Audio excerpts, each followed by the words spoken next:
The Trumpet Daily program begins right now. Today's world news, what it means, where it's taking us. I bring you the one and only possible message of world peace. This is a message of hope, tremendous hope. And he said unto me, you must prophesy again. And now, The Trumpet Daily with Stephen Flurry. Hello again, everyone, and welcome back to the Trumpet Daily Radio Show. Lots to get to on today's program. Of course, we've got quite a few sound bites lined up from the raucous debate last night in Ohio.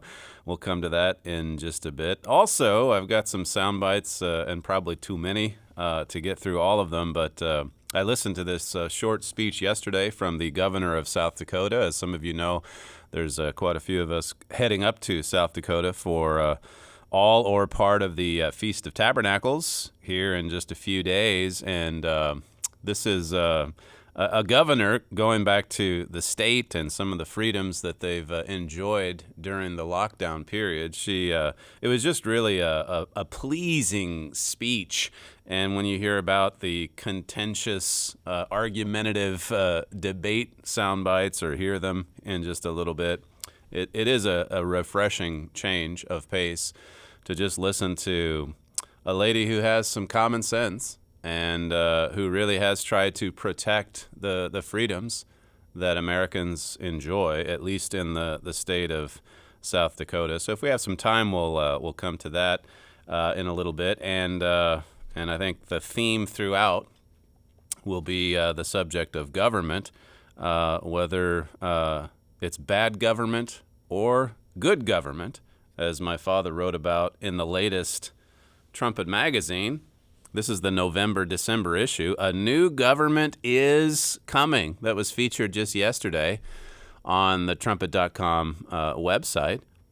And in it, my father says, in a world racked by bad news, here is some excellent news for every nation and person on earth. He said, it's becoming clearer than ever that the leaders and governments of this world do not have real answers to the problems that we face. In many countries, dissatisfaction and anger with government are spreading faster than coronavirus. And that's true. It's spreading faster than this pandemic. The distrust, the dissatisfaction, the anger even, as he says there, with government. It says, in the United States, we're in the final days before a presidential election. No matter who wins, it seems half the country will be convinced it spells doom for the nation. And that certainly stands out following the debate last night. Did this debate even move the needle a tiny bit at all? Both sides have pretty much dug in their heels. How many undecideds are even left in the United States? Now, I do think it's safe to say that over the past 3.5 years, that President Trump has probably expanded his base some. I think even in the last few months that's happened. But coming into these debates this close to the election, of course, it's possible that it can influence a few people here and there. But like my father says there, for the most part, no matter who wins, whether it's the election or the debate, you're going to have half the country convinced that this spells doom on one hand, or the other half that thinks, well, this is great. Well, we've got a coming utopia. But you step back and you look at the bigger picture. Rise above the fray and consider this from God's perspective. I was thinking of that quote from Mystery of the Ages last night as all parties were arguing, including the moderator. He was interrupting and arguing as well, okay? But you think about this quote from Mystery of the Ages. It says, now notice just how the New World Government, so here's Mr. Armstrong writing about, what my father wrote about in the recent Trumpet. He's talking about this New World Government that's coming. It will not be so-called democracy. It will not be socialism. It will not be communism or fascism. It will not be human monarchy, oligarchy, or plutocracy. It says it will not be man's government over man. Man has proven his utter incapability of ruling himself. That's what we're seeing on display daily. Man is incapable of ruling himself. It's been said that the United States government, that democracy in the United States, that this republic is the last best hope for mankind. And look at it. Look at the spectacle that it is today. It says, speaking of this coming righteous government, God's government, my father said, this is Mr. Armstrong. It says, it will be divine government, theocracy, the government of God ruling over nation or over humans. It will not be government from the bottom up. The people will have no votes. It will not be government of or by the people, but it will be government for the people. It will be government from the top, that's God Almighty, on down. It will be hierarchy in form. Listen to this. No election campaigns, no campaign fundraising dinners, no dirty political campaigns where each candidate attempts to put himself forward in the most favorable light, defaming, denouncing, discrediting his opponents. No time will be wasted in mudslinging campaigns and the lust for power. He says no human beings will be given any office or any government office. All in government service will then be divine spirit beings in the kingdom of God, the God family. That's the coming government of God, the God family, the spirit-born family of God, administering the government of God. It's talked about in Acts 3 in verse 19. Repent you therefore and be converted, that your sins may be blotted out when the times of refreshing shall come from the presence of the Lord. That's what this earth needs. A revival, a refreshing. That's what the presence of the eternal is going to bring to this earth. Verse 20 says, and he shall send Jesus Christ, which before was preached unto you. God's going to send him again to this earth. Jesus said so in John 14. He said, if I go, I'm coming again. I am coming back. How many people believe it? How many people have faith in these prophecies? It's all through your Bible, Old Testament and New. The prophets wrote about it. It's all through the New Testament. Verse 21, speaking of Jesus Christ, it says, whom the heaven must receive until the times of restitution of all things, which God has spoken by the mouth of all of his holy prophets since the world began. The restitution or the restoration of all things, most notably the restoration of God's government to this earth. God's government, not man's government. Not the government of the United States, not the government of the United Kingdom, not the government of Germany or Israel in the Middle East, Saudi Arabia. None of that. It's the government of God restored to this earth. That government is coming. A new government is coming. That's in the latest issue of the Trumpet magazine. It's talked about in the last chapter of Mystery of the Ages, as I just quoted. That's coming. But what we see today, and again, we see evidence of this daily, we see human government that is failing. We see human government that is breaking down. We see two sides fighting each other, and it's building toward a civil war. We've gotten a little foretaste of that over these past 3 or 4 months. Civil war on the streets of America. Look at how many people, you just hear it. I ran into town yesterday, and you turn on the radio, you hear some talk radio personalities talking about this election as if everything, the future of the United States, everything depends on this election. And a lot of these people, I'm sure, are also consider themselves to be religious people, so many of these commentators. And yet look at how much hope they're pinning on this election.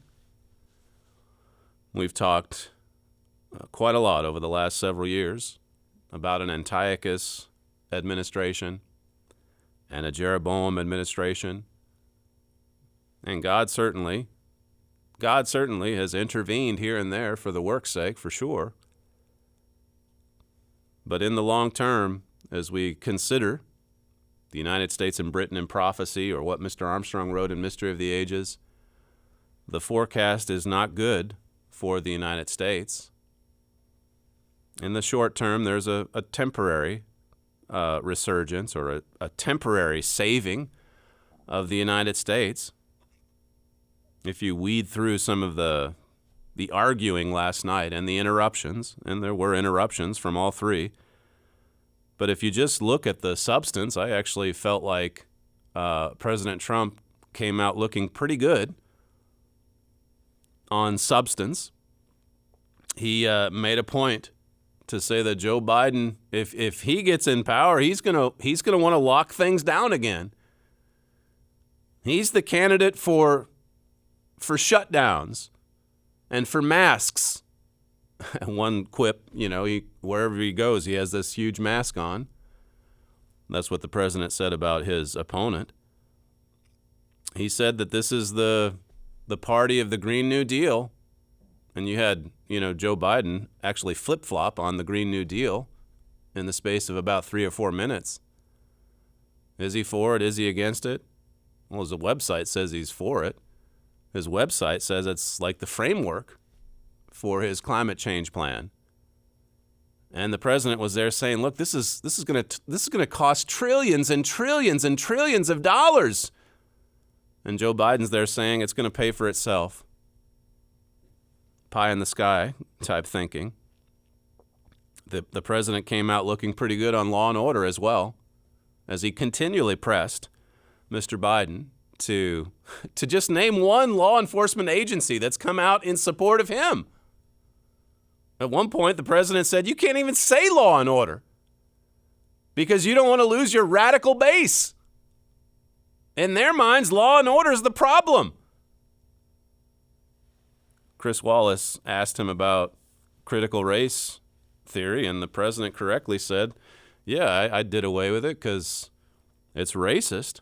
And what was Joe Biden's response? Well, you're a racist. You're the racist. And what was it? Spanish-speaking viewers on Telemundo, they felt like Donald Trump won the debate handily.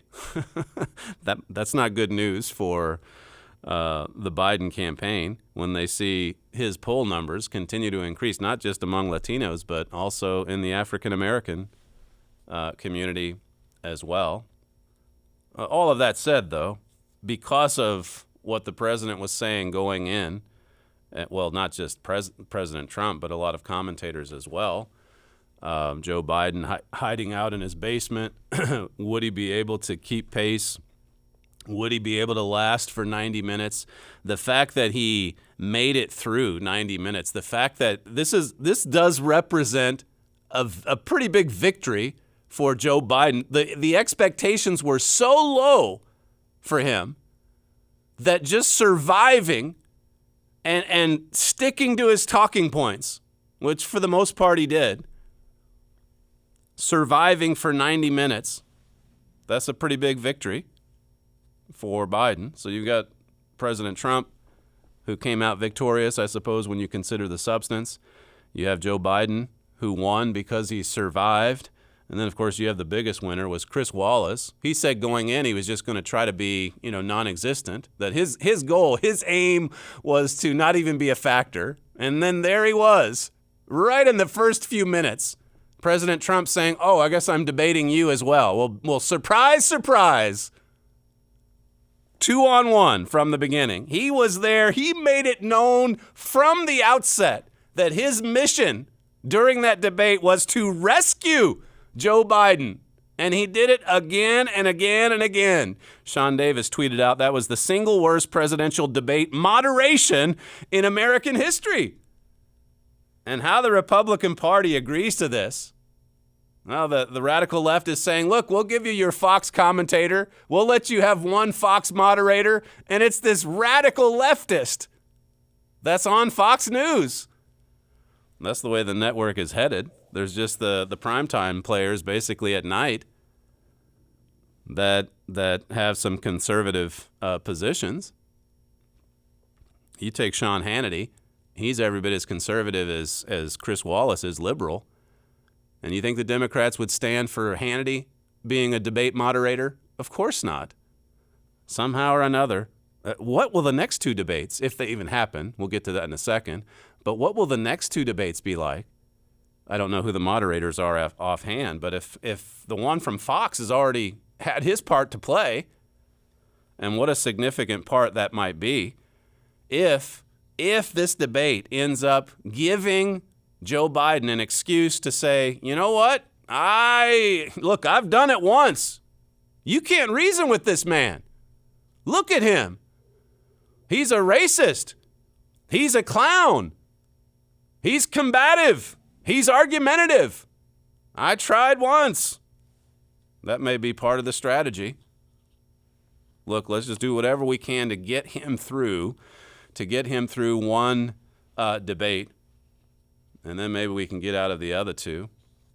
And really, if the thinking is similar to 2016, all these commentators saying, yeah, Biden's 7, 8%, 9% ahead, there may be people in Biden's camp thinking, we've got it in the bag. We've got this in the bag. So why should we give Donald Trump a chance to maybe to redeem himself, to look a little bit better in a second go-round? To be sure, there were maybe some missed opportunities for Donald Trump. But still, I think when you start to parse your way through the content from 90 minutes, as hard as it will be, Steve Doocy, I think, at Fox News said he felt sorry for his producers just going after sound bites because there was so much crosstalk, and how challenging it would be just to get something clean for broadcasting. But what struck me, too, with the many answers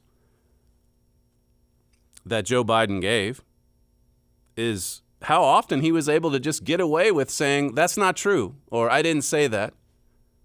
You recall the travel ban. Donald Trump put that in place back in, late January? And Joe Biden said it was xenophobic. And Donald Trump pointed that out last night, and Biden said, I didn't say that. That's not true. It's on tape. It's on tape. And it wasn't the only example. There was the exchange over Hunter Biden. President Trump talked about the $3.5 million that came from the First Lady of Moscow. And Joe Biden said, that's not true. That's not true. I mean, this isn't even an accusation. This is an actual fact. It's happened. And he just says, no, that's not true. And Chris Wallace just lets him get away with it. There was a derogatory term he used to describe the troops. You remember the Atlantic saying that Donald Trump called the troops or our dead veterans suckers, or what was the other thing? Fools, something like that. And there's a tape that then surfaced where Joe Biden used a derogatory term, and President Trump called him out on that. He says, that's not true. I didn't say that. And it's on tape. Over and over again. I mentioned the Green New Deal, flip-flop. He said, that's not what I support. And yet there it is, right on his website. Over and over again. There was the exchange over the white supremacists. Just to give you a sampling of how the news media covered this. Chris Wallace is there. He's giving Biden a pass on Antifa and Black Lives Matter. But then to President Trump, he brings up Charlottesville. In the minds of these commentators, what happened in Charlottesville a couple of years ago is the worst tragedy that's ever happened to a U.S. city. And look at what's been happening in the last few months. In any event, he says, will you denounce white supremacists? And Donald Trump says, sure. Sure. He said it twice, I believe it is. And then later on in the debate, you have Joe Biden saying that Antifa is an idea. It's not an organization. And so what's the storyline that comes out of the debate? The storyline is that Donald Trump would not denounce white supremacists.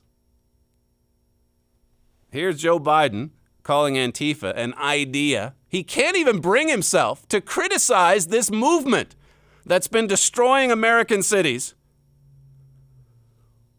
And as I say, the narrative that comes from it is that, well, Donald Trump didn't condemn these white supremacist movements. This is from the New York Times this morning. With crosstalk, lies, and mockery, Trump tramples decorum in debate with Biden. It's Donald Trump. It's Donald Trump. Keep in mind, Joe Biden called him a clown twice, told him to shut up, said he was a racist. And it's Donald Trump who was trampling all over decorum. Newsbusters had a montage of how I was actually watching. I don't have cable, so I was watching ABC, the debate on ABC, and then the commentary after the debate was over. Well, here's a sampling, clip 18. Well, it is hard to know where to start. I'm not sure how people are going to feel about that. That was the worst presidential debate I have ever seen in my life. A lot more heat than light over some 98 minutes. The debate was a total mess. It was a mess of interruptions, petty insults. Donald Trump came across like a bully. There was an avalanche of untruth statements that came out. Joe Biden did not have a particularly steady performance. George, this was just remarkable. I mean, when you take a step back and you think about the fact that in a normal debate, if you were to call your opponent a clown, racist, the worst president ever, to tell him to shut up or to shush, normally that would be considered crossing a line. But here tonight, that was part of a concerted strategy by Joe Biden to try and show that he could keep his cool, actually. It's part of an effort by Joe Biden to show that he can be the adult in the room, that he can be the leader who can guide this country out of these really turbulent times. Of course. He says to Donald Trump, the president, you're a clown, you're a racist, you're the worst president ever. You shut up. And all of that, I mean, that's showing that, well, he's really keeping his composure, Joe Biden. He's the adult in the room. And all these other ones, Donald Trump in particular, they're just the little children. That's ABC. Defend it. What struck me, because you saw it in the clips this morning from Grabian, this was not just ABC. They all responded this same way. Jake Tapper over at CNN, he called this debate a hot mess inside a dumpster fire, inside a train wreck. Now, why is it they all reacted the exact same way? And it was instantaneous. It was within seconds of the debate ending. Nothing about substance. Nothing about the points that were debated. It was all, here again, it was all, we hate Donald Trump. We hate his personality. We hate his tweets. We hate that he was argumentative. And then when Joe Biden says, clown, racist, worst president ever, shut up. Well, that's just him being an adult. I guess that's him rising above the fray. I think these commentators are relieved that Joe Biden made it through without having a meltdown. And I think they're already making calls for him to bow out of the other two. You've done enough. You've done enough. Why even debate him? That's what you're going to be hearing. I'm not saying for sure if that'll happen, but we'll see. We will see. As I say, this represents somewhat of a victory for Joe Biden, just because he endured to the end. He made it. He made it. The expectations were so low. Well, moving along to some of the substance, there was an exchange about rallies, and again, some of this is somewhat funny, but you just consider the eye test as Chris Wallace asked the president about all these rallies he's having, and of course, tens of thousands of people are showing up for these. And they're being held outdoors because of the COVID scare and all of that.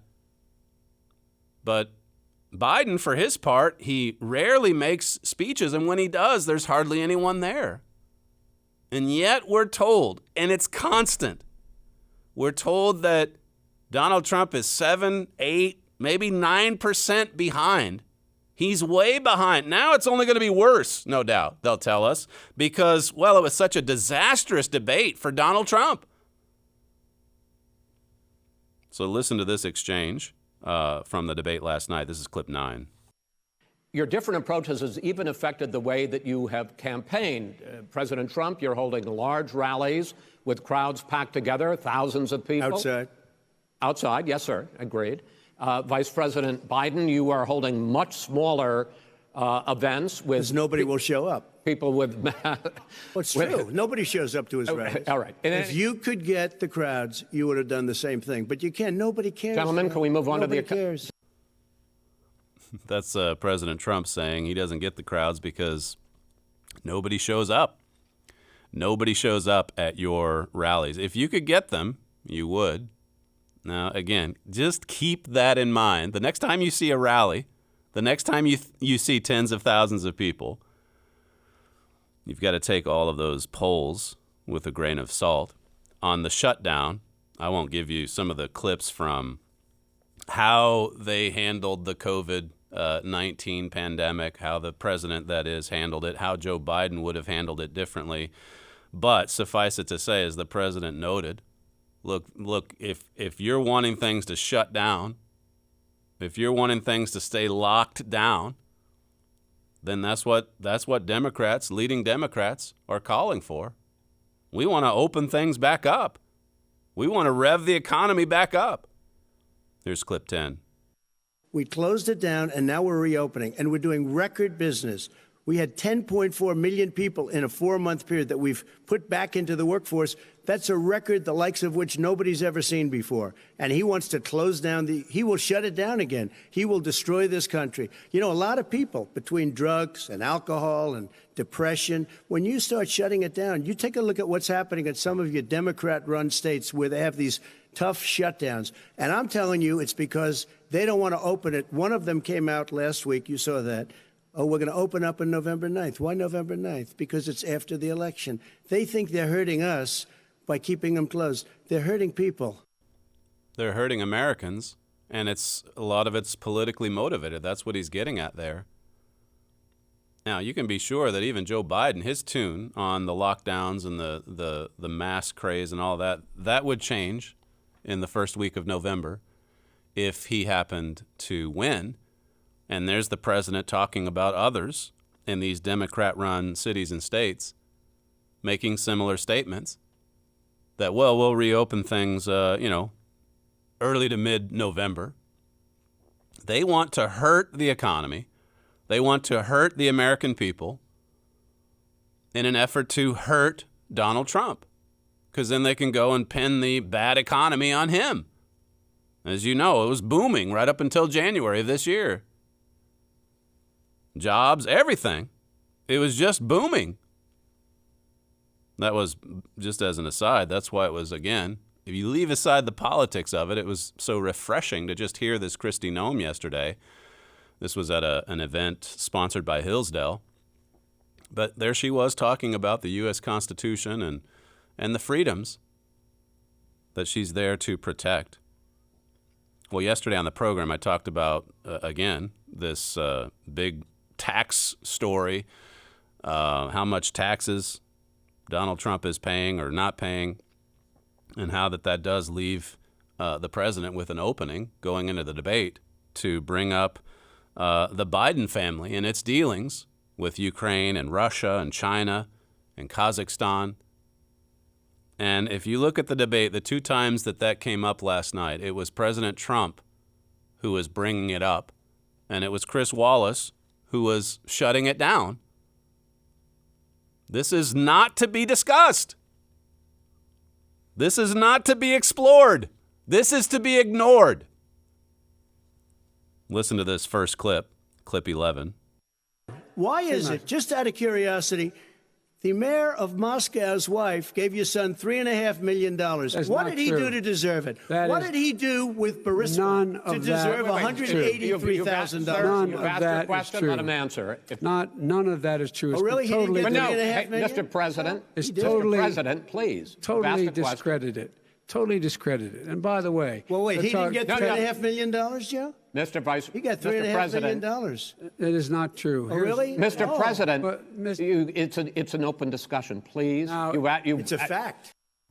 So listen, that's fascinating to me to watch that, because over and again you have Joe Biden saying it didn't happen, none of it is true, and the president is there saying, "Are you serious? Really? He didn't get $3.5 million?" And then, and this is Chris Wallace thinking he's moderating. He keeps interrupting President Trump to say, "Let him answer." Where is Chris Wallace saying, "Excuse me, Mr. Biden, this is an actual fact. This was a wire transfer. Are you saying that didn't happen?" Kim Strassel tweeted this out. Why is Biden allowed to repeat that the facts about Hunter, as put out by the Senate committee with data from the Treasury Department, are discredited? Every newspaper has noted the money Hunter took from Ukraine to China. It's all true. Even Hunter admitted it. Even Hunter Biden admitted it.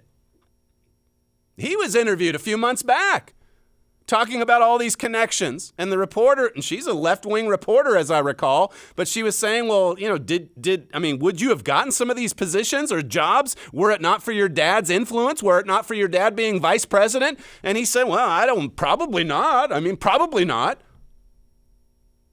And here is Vice President Biden last night. One simple point, $3.5 million from the wife of the former mayor of Moscow. How did Hunter Biden get that? Well, it didn't happen. He didn't get that. This happened over and again, and no one was there to press him except for Donald Trump. And then you have Chris Wallace telling Donald Trump, back off, let him answer. And he answered untruthfully, and then Chris Wallace says, all right, let's move on to the next topic. You see how it works? It came up a second time. And listen to how Chris Wallace shuts it down and moves on to much more important topics. This is clip 12.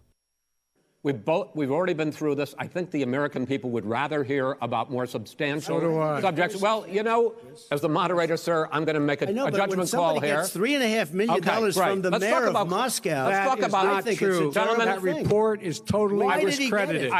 Mitt Romney on that committee said it wasn't worth taxpayers' money, that report. It was written for political reasons. You know, I'd like to talk about climate change. So would I.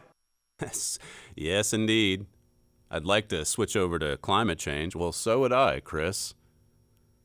And on they went into the Green New Deal. And then the flip-flop there. Trillions and trillions of dollars. Well, there's a few other sound bites. Let me just see here. I think I can get through these couple on law and order. This is President Trump on all the support that he was getting from law enforcement. Clip 13. We just got the support of 250 military leaders and generals, total support. Law enforcement, almost every law enforcement group in the United States. I have Florida, I have Texas, I have Ohio, I have Portland. The sheriff just came out today and he said, I support President Trump. I don't think you have any law enforcement. You can't even say the word law enforcement, because if you say those words, you're going to lose all of your radical left supporters. And why aren't you saying those words, Joe? Why don't you say the words law enforcement? Because you know what? If they called us in Portland, we would put out that fire in a half an hour, but they won't do it because they're run by radical left Democrats. If you look at Chicago, if you look at any place you want to look, Seattle, they heard we were coming in the following day, and they put up their hands, and we got back Seattle. Minneapolis, we got it back, Joe, because we believe in law and order, but you don't. You don't, he said, and really there was not a lot of pushback coming from Joe Biden. He had a little bit to say about law enforcement reform. He said he wasn't in favor of defunding the police. But listen to this. The moderator, Chris Wallace, asked him about reimagining policing. This is what some of the Democrats are talking about. We've got to reimagine law enforcement. Think differently about it. This was Joe Biden last night, clip 14. They need more assistance. They need, when they show up for a 9/11 call, to have someone with them as a psychologist or psychiatrist to keep them from having to use force and be able to talk people down. That's the police when they're answering a 911 call. They've got to take a psychologist with them. This is, you can't make this up. You cannot make this up. Police officers, think of it, showing up, a domestic abuse call, whatever it might could be. Someone's carrying a weapon, and there you got to put the... How many psychologists, by the way, would sign up for this? You've got to push the psychologist forward to try to talk some sense into the criminal on the spot. And as we've seen with all these incidents that the media blow up into an international explosion, these things are happening in real time. They're happening in split seconds. This is the Democrat agenda. The police officers need psychologists and psychiatry to help them. Andy McCarthy summing up some of these points. He tweeted, "So far, no need for Biden to answer whether he'll pack the court. No need for Biden to answer whether he endorses Black Lives Matter. But Trump pressed to condemn white supremacists. Then Biden says Antifa is an idea, not an organization. Yet no question about that. No question about that." So there's your sampling from last night. We'll see what happens in the next few weeks as far as debate 2 and 3 are concerned. When we come back, I wanted to get to one more story, a pretty big story from yesterday, and then we'll see how much time we have left for Governor Noem's speech yesterday on the subject of liberty and the pandemic. You're listening to Stephen Flurry, and this is the Trumpet Daily Radio Show. If you'd like to email the program, you can send comments to td@kpcg.fm. We'll be right back.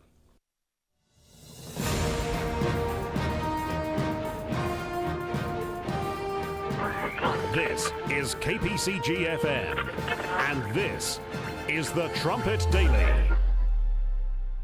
The Armstrong College Bible Correspondence Course is a distance learning program that makes the Bible clear and understandable.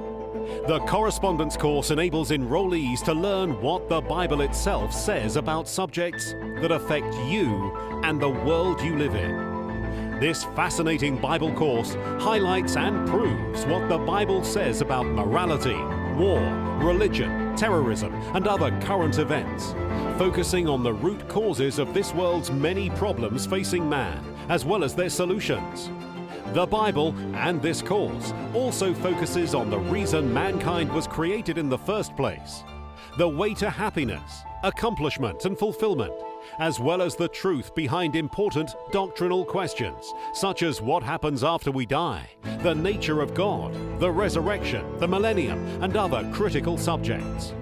Enroll today in the Herbert W. Armstrong Bible Correspondence Course.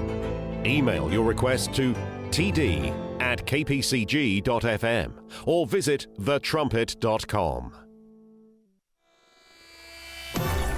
This is KPCG-FM, and this is the Trumpet Daily. So yesterday there was breaking news of this letter sent from John Ratcliffe. I guess I didn't write down the title. He's the director of National Intelligence, I believe. In any event, he sent this letter to Lindsey Graham, who serves on some kind of Senate committee, and it was about the Trump-Russia collusion hoax that went on for years. And this is in Ratcliffe's letter. He said, in late July 2016, U.S. intelligence agencies obtained insight into Russian intelligence analysis alleging that U.S. presidential candidate Hillary Clinton had approved a campaign plan to stir up a scandal against U.S. presidential candidate Donald Trump by tying him to Putin and the Russians' hacking of the Democratic National Committee. This goes back to when the DNC was hacked in the summer of 2016, and how it was the Clinton team, Hillary Clinton, that hatched this plot to tie President Trump, or then candidate Donald Trump, to Russia and all things Putin. It says here in the Ratcliffe letter, according to his handwritten notes from Central Intelligence Agency Director John Brennan, subsequently briefed President Obama and other senior national security officials on intelligence, including the alleged approval by Hillary Clinton on July 26, 2016, of a proposal from one of her foreign policy advisors to vilify Donald Trump by stirring up a scandal claiming interference by Russian security services. This was all in hopes of not only bringing down Donald Trump, but also taking the attention away from her email server scandal as well. So the gist of this is that basically everyone in the Obama administration, they knew this was a hoax from the beginning. Now, that's not a surprise to those of you in this audience, but here is evidence that continues to come forward. You think about all those meetings, the setup in January of 2017, and what they did to try to keep the investigation going. I mean, we know, my father's he wrote a couple years ago about the hoax. We know that it's been a hoax from the beginning, but all of these main players in the Antiochus administration, along the way, they were saying, look, we had to do this. We had to talk to Donald Trump. We had to keep spying because there were all these connections with Russia. And yet you go back to when the DNC, and the thing of it is, people are going to start to put all the video together, all of the comments together from the Clinton team, and they'll be able to expose this. And you've got people in these power positions now, Ratcliffe instead of Brennan, and others that are working to expose this. Lindsey Graham and some of the others on that Senate committee. A hoax, though, from the beginning. I mean, they knew from the beginning it was based on Russian disinformation. There was a story last week about the Steele dossier and how that the primary source there, he himself was compromised. Who was colluding with who? That's the other reveal from this story yesterday, is that it was Hillary Clinton and her team colluding with Russians to develop this hoax about Donald Trump being connected to Russia, using Russian sources to win the election. And what did the tax returns also reveal from over the weekend? That there was nothing in there that connected Donald Trump to Russian sources. So last night he brings up Hunter Biden. Look, you're getting wire transfers from Moscow, $3.5 million. And Joe Biden says, it's not true. It's not true. And Chris Wallace, he moves on to climate change. Next topic, next story. What's the title of that article in the latest Trumpet magazine? A new government is coming. A new government is coming. It's going to be much different, so much better. It's going to be righteous government, righteous rule. You don't see many examples of good government in this world today.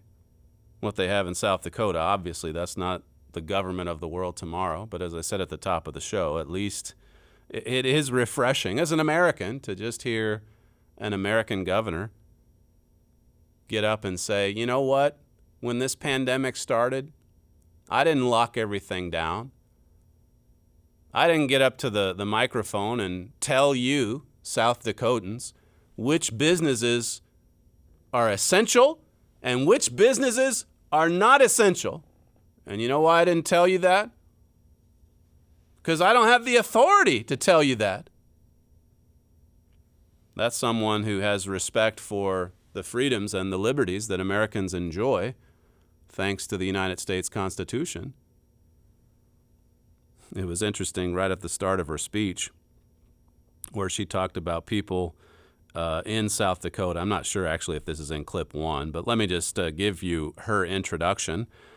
This is South Dakota Governor Kristi Noem at her Hillsdale speech yesterday, in Rapid City, South Dakota. Clip 1. In the last 6 months, it has amazed me to watch fear control people. That this pandemic really used emotion and fear to manipulate people in ways that we've never seen before. And what bothered me early on was recognizing the fact that when you have a leader overstep their authority in a time of crisis, that's when you lose your country. When you have leaders in government that abuse their power, that's when you begin to lose everything. In the case of the United States, that's when you begin to lose the country. When you have abusive leaders, when you have power-hungry leaders, when you have leaders that will do anything to return to power, to regain power, they're drunk on power, so many of them. And look at what it's doing to states and countries and nations all over the world. She says that when this pandemic came along, commentators, leaders, radical leftists, they used it. They used it to grab hold of more power. They scared people into submission. And it's still going on. Leaders who overstep their authority. This is the South Dakota governor from yesterday, clip 2. So you are in a special place because as you travel from state to state, you'll see a lot of challenges. When you come to South Dakota, you realize that our people are happy. That they wake up happy in the morning and they're optimistic about the future. That was her a few times giving a sales pitch about, hey, if you got a good business, you might as well move to South Dakota. There's few regulations here. There's low taxes. So she's giving her sales pitch for sure. But I enjoyed the fact that she talked about her residents being happy. Now, it's a small state as far as population goes. I think there's only 800,000 people there. And she's a conservative governor. The people are spread out. The people live in rural areas, many of them, and they're happier. They're more optimistic about their future. That's her opinion. And yet when you look at some of the miserable conditions in big cities today, and she talked later in her speech, I don't know if we'll have time for all these, but she talked later about, the differences in big cities today as compared to a rural lifestyle in South Dakota. Let me just give you the clips, though, in order here. Here's clip 3. 6 months ago, you probably had no idea who I was. The reason that you know who I am is because the mainstream media told the world that I was the only governor in America that was making all the wrong decisions on how I handled the pandemic. In fact, specifically, Rachel Maddow, Elizabeth Warren, the New York Times, the Washington Post, you name it, I was the focus of every single one of their stories. But this week, a very prominent national reporter wrote me a note and said, Governor, if you hadn't stood against the lockdowns, we would have had no proof as to how useless they really have been. Now, that's an amazing admission coming from, she didn't mention the name, but a prominent national reporter who admitted to her, who confided in her, that had you not stood up to the lockdown madness, we wouldn't have had the proof as to just how useless the lockdowns have been. If people would open their eyes, they could look at Sweden, they could look at South Dakota. Never mind the scaremongering from Rachel Maddow. She was there saying, the meat processing plant in South Dakota. It's the new outbreak. It's the new hotspot. Thousands are going to die. Never did happen. Maddow tweeted out something, I think, a week ago, again, saying how horrible conditions are in South Dakota. And this governor tweeted right back at her and said, quit scaring people. We only have 8% of our hospital beds filled with COVID patients. 8%. Now, she explained in her speech, yes, it's a sickness. Yes, it's a pandemic. But we handled it by telling our people the truth. Telling them the truth. Here's this next clip where she talked about, not having the authority to declare what businesses are essential. Clip 4. My approach to this virus was to provide South Dakotans with all of the information that I had available to me and to then allow them to exercise their freedom to make the best decisions for themselves and for their families. We took a unique path. We did not lock people up. We did not close any businesses in the state of South Dakota. Not once did we issue a shelter in place. I didn't even define what an essential business was, because I don't believe that I have the authority to tell you your business isn't essential. And the people in that room applauded her for that last statement. So this kind of makes you look forward to a Feast of Tabernacles observance in South Dakota. We took a different approach, she said. We didn't lock anything down. We didn't have all of these mandatory actions that your business has to take or has to shut down over. It wasn't her job, she says. She didn't have that authority. And so for taking this position, what happened? Well, she came under relentless attack from the mainstream media. Here's clip 5. In return, the mainstream media spent countless hours and endless column inches in their papers attacking me for it. And frankly, that's the only reason that I'm in the national spotlight today. Now, while the Washington elites and the mainstream media hurled their relentless criticism, the vast majority of South Dakotans have thanked me. Her people are appreciative. Rachel Maddow despises her, but the people of South Dakota have thanked her. There's conventions coming into South Dakota because of it, including this Hillsdale one. As I mentioned, we're heading up there for the Feast of Tabernacles. She's winning a lot of support, even outside of her state. You've probably seen ads talking about South Dakota and the freedom and the liberty that they enjoy up there. This next clip is where she talks about the differences between rural life in South Dakota and other places compared to, life in the bigger, famous cities, particularly in the post-COVID world. Here's clip 6. Big famous cities like New York City are home to some iconic buildings and some beautiful museums, but they also come with traffic, with noise, congestion, and in a post-COVID world, they're going to come with sanitary issues as well. As we've seen throughout the pandemic, population density does come with a steep cost. So some think that COVID-19 will accelerate a move of people out of the cities, that it will move people to rural areas because of that preferred way of life, but that story is still being written. One of the few things we know about this virus is that density is one of the key factors contributing to the spread. And we've made this point quite often, even early on in the pandemic. And you look at New York City, and she's right. She's right. It spreads a lot faster when you're living right on top of one another. It's not the way God meant for it to be. There will be cities in the wonderful world of tomorrow, but they're going to be a lot smaller than they are today. And people are going to be spread out over this earth. And God's going to reclaim. He's going to reclaim land under the ocean beds so that people have space. You can read about these prophecies in Micah and Isaiah. Every man living under his own vine and fig tree, his own property, not on, the 13th floor of a skyrise. Every man with his own vine and fig tree. And now think of it with a righteous government reigning supreme over a society described as it is in Micah 4 and Isaiah 2. That, as my father says in the latest Trumpet magazine, that government is coming, as it says in the subhead, in a world racked by bad news.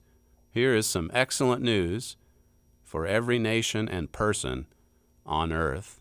Look it up in the latest issue of the Trumpet magazine. You're listening to Stephen Flurry, and this is the Trumpet Daily Radio Show. If you'd like to email the program, you can send comments to td@kpcg.fm. Thank you for joining us today, and we'll see you tomorrow.